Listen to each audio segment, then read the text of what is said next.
Everyone, welcome back to my YouTube channel GS word classes. आज हम history में topic है भारत में संवैधानिक विकास क्रम। इसको देखते हैं, इसमें कैसे भारत पर शासन किया गया था देखते हैं। तो सबसे पहले देखते हैं 1773 का रेगुलेटिंग एक्ट, इसके बारे में जानते हैं डिटेल्स में। इस एक्ट के द्वारा पहली बार जो है ब्रिटिश मंत्रिमंडल को भारतीय मामलों में विनियमन का अधिकार दिया गया था। इस एक्ट के माध्यम से कलकत्ता में सुप्रीम कोर्ट की स्थापना 1774 में हुई थी, जिसमें एक मुख्य न्यायाधीश एलिजा इम्पे के अतिरिक्त 3 अन्य न्यायाधीश थे। इसके बाद है 1784 का पिट्स इंडिया एक्ट। इस अधिनियम के द्वारा क्या हुआ था, तो इस अधिनियम के द्वारा शासन की दोहरी प्रणाली एक कंपनी तथा दूसरी संसदीय बोर्ड द्वारा बना दी गई और एक्ट के माध्यम से जो है ब्रिटिश सरकार का कंपनी के मामलों तथा इसके भारतीय प्रशासन पर पूर्ण नियंत्रण जो है स्थापित हो गया था। और इसमें जो है व्यापार को छोड़कर सभी मामले जैसे सैन्य हो गया, असैन्य और राजस्व, ये बोर्ड ऑफ कंट्रोल यानी नियंत्रण बोर्ड के अधीन कर दिए गए थे। इस एक्ट के द्वारा जो है भारत के प्रशासन, गवर्नर जनरल तथा 3 सदस्यों वाली काउंसिल पर नियंत्रण जो है स्थापित हो गया था। आगे देखते हैं 1813 का चार्टर एक्ट। इसमें क्या हुआ था, तो इस एक्ट के माध्यम से जो है भारतीय व्यापार के ऊपर कंपनी के एकाधिकार को समाप्त कर दिया गया था। सिर्फ चीन के साथ व्यापार और चाय के व्यापार पर जो है कंपनी के एकाधिकार को सुरक्षित रखा गया था। इसमें जो है भारतीय शिक्षा साहित्य पर प्रतिवर्ष 1 लाख रुपए खर्च करने का प्रावधान किया गया था। ईसाई मिशनरियों को भारत में प्रवेश की छूट मिली थी। आगे देखते हैं 1833 का चार्टर एक्ट। इसमें क्या हुआ था, तो इस एक्ट के तहत जो है कंपनी के व्यापारिक एकाधिकार को पूरी तरीके से समाप्त कर दिया गया था। इसके माध्यम से भारतीय प्रशासन तथा वित्त का जो केंद्रीकरण कर दिया गया था और बंगाल का गवर्नर जनरल अब जो है भारत का गवर्नर जनरल कहा जाने लगा था। 1833 चार्टर एक्ट के माध्यम से कानून निर्मित करने गवर्नर जनरल की परिषद में एक चौथे सदस्य को शामिल कर लिया गया जो विधि क्षेत्र से संबंधित था। गवर्नर जनरल की परिषद में नियुक्त होने वाला पहला विधि सदस्य जो था वो लॉर्ड मैकाले था। इस एक्ट के माध्यम से नियुक्ति के संबंध में योग्यता को महत्व दिया जाने लगा। दास प्रथा के उन्मूलन के लिए निर्देश इसी एक्ट में दिए गए थे। भारतीय कानून को लिपिबद्ध कराने के उद्देश्य से 1833 में जो है मैकाले की अध्यक्षता में एक विधि आयोग की नियुक्ति की गई थी। इस एक्ट के माध्यम से कार्यपालिका एवं विधायिका संबंधी शक्तियों का पृथक्करण कर दिया गया था। इस अधिनियम के माध्यम से जो है भारत में पहली बार विधान परिषद की स्थापना की गई थी। विधान परिषद द्वारा पारित किए गए किसी विधेयक पर गवर्नर जनरल को ओटो का अधिकार प्राप्त था। इसके माध्यम से जो है कंपनी के डायरेक्टरों की नियुक्ति से संबंधित अधिकार वापस ले लिए गए। अब नियुक्तियां प्रतियोगी परीक्षाओं से होने लगी थी। आगे देखते हैं 1858 का भारत शासन अधिनियम। तो 1858 में जो है ब्रिटिश संसद द्वारा पारित कानून के तहत भारत पर शासन करने का अधिकार ईस्ट इंडिया कंपनी से लेकर ब्रिटिश क्राउन को दे दिया गया था। भारत में शासन का भार अब ब्रिटिश सरकार के मंत्री, जिसे भारत राज्य सचिव कहा जाता था, उनको दे दिया गया था तथा इसकी सहायता के लिए 15 सदस्यीय परिषद की नियुक्ति की गई थी। इस अधिनियम के आने के बाद भारत के गवर्नर जनरल को अब वायसराय कहा जाने लगा था तथा वायसराय जो है ब्रिटिश क्राउन के प्रतिनिधि के रूप में भारत में कार्य करने लगा था। आगे देखते हैं 1861 का भारतीय परिषद अधिनियम।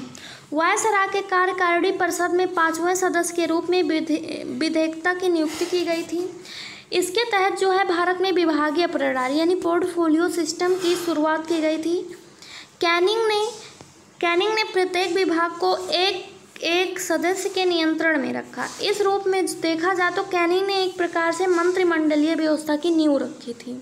इस अधिनियम के तहत जो है वायसराय को अध्यादेश जारी करने की शक्ति प्रदान की गई थी तथा वह नए प्रांतों की स्थापना एवं उसकी सीमाओं को परिवर्तन कर सकता था। ये अधिकार दिए गए थे। 1852 का भारतीय परिषद अधिनियम। तो इसमें क्या हुआ था, तो परिषद में शामिल भारतीय सदस्यों को वार्षिक बजट पर बहस करने, सरकार से प्रश्न पूछने का अधिकार दिया गया था, किंतु इन सदस्यों को अनुपूरक प्रश्न पूछने का अधिकार प्राप्त नहीं था।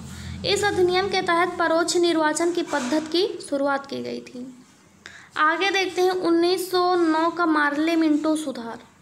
केंद्रीय विधानसभा के भारतीय सदस्यों को अनुपूरक प्रश्न पूछने का अधिकार प्रदान किया गया था। इसमें इस अधिनियम के माध्यम से जो है भारत में पहली बार मुसलमान के लिए पृथक निर्वाचन मंडल की व्यवस्था की गई थी। आगे देखते हैं 1919 का भारत शासन अधिनियम, जिसे मॉन्टेगू चेम्सफोर्ड सुधार के नाम से भी जाना जाता है। इस अधिनियम में पहली बार जो है भारत में उत्तरदायी शासन जैसे शब्दों का प्रयोग किया गया था। केंद्र में जो है वो 2 सदनीय व्यवस्था की स्थापना की गई थी, जिसमें एक राज्य परिषद तथा दूसरा केंद्रीय विधानसभा के नाम से जाना जाता था। इस अधिनियम में जो है भारत से प्रांतीय स्तर पर द्वैध शासन प्रणाली की स्थापना की गई थी। प्रांतीय विषयों को 2 भागों में बांटा गया था, एक आरक्षित तथा हस्तांतरित, दो भागों में बांटा गया था। इस अधिनियम के द्वारा जो है सिख, यूरोपीय, एंग्लो इंडियन एवं भारतीय ईसाइयों को पृथक प्रतिनिधित्व दिया गया था। इस अधिनियम के द्वारा ही जो है भारत में महिला को पहली बार मताधिकार प्राप्त हुआ था। इससे पहले क्या करती थी महिलाएं? खाना बनाती थी बस। 1935 का भारत शासन अधिनियम, इसको देखते हैं, बहुत इंपॉर्टेंट है, बहुत ज़्यादा क्वेश्चंस इस अधिनियम से बनते हैं। तो सबसे पहले साइमन आयोग का रिपोर्ट तथा गोलमेज सम्मेलन भारत शासन अधिनियम 1935 के आधार पर बने थे।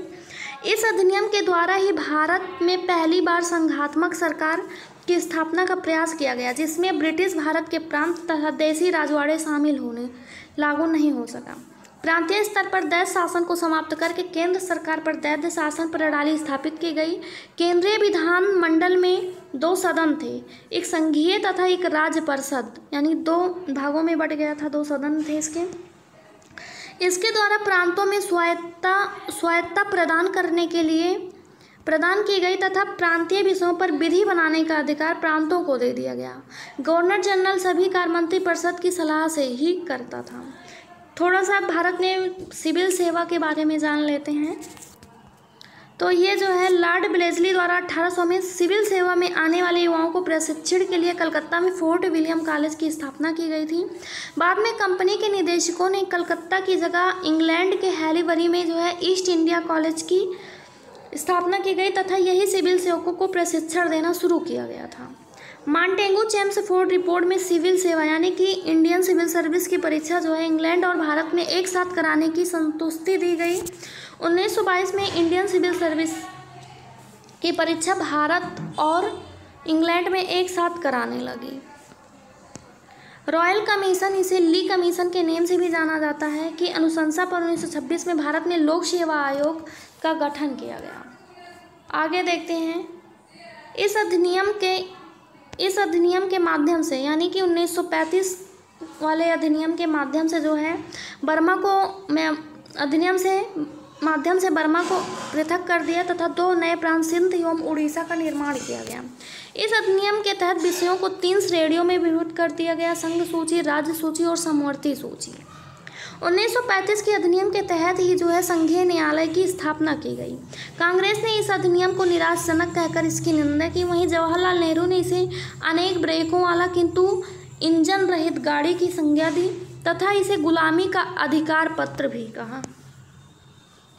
Thanks for watching GS word classes. अगर वीडियोज़ अच्छी लगी हो तो हमारे चैनल को सब्सक्राइब करें और हमारे वीडियोज़ पर लाइक शेयर कमेंट ज़रूर करें। धन्यवाद।